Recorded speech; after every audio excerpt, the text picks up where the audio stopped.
Before Nicholas II was executed alongside his family as the last Tsar of Russia, he had an unsuccessful assassination attempt on him when he was a prince in 1891 in Japan called the Otsu Incident.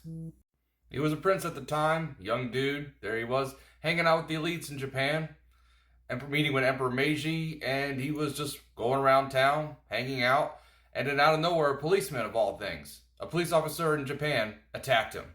This guy, Tsuda Sanzo, just whipped out a saber and pretty much almost cut his head off.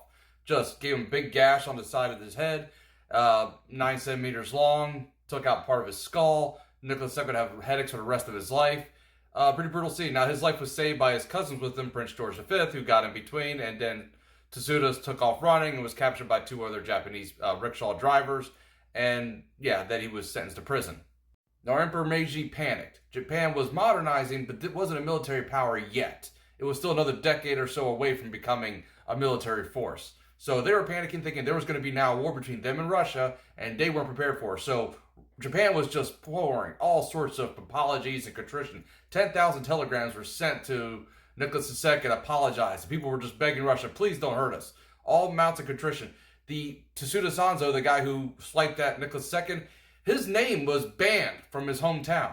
Couldn't say his name. Couldn't say Sanzo or Tsuda in his town. Family name banned. The craziest apology was this woman.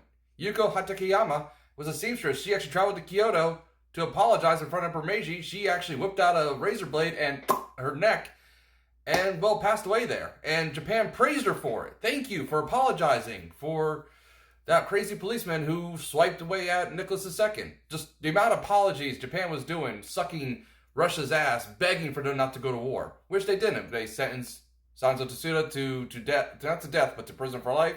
And he would die that year in prison, getting sick. Who knows what happened there?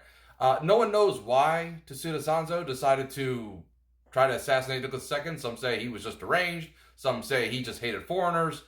Nobody knows. But Nicholas II didn't really seem to care all that much for a guy who just almost had his head taken off. He and his cousin just chilled out more, and then he went back to Russia to help out with orchestrate the Trans-Siberian Railroad. Now, some say those Japanese fears may have been very validated. He had headaches for the rest of his life. Did he have issues with Japan after that? 15 years later, he did declare war on Japan. I made a video about it. Japan whooped Russia's ass in that war. It wasn't the same Japan it was in 1891. But either way, he survived the assassination attempt and probably was never the same after that. And Russia got its ass kicked 15 years later by Japan. So, the apologies, though, insane.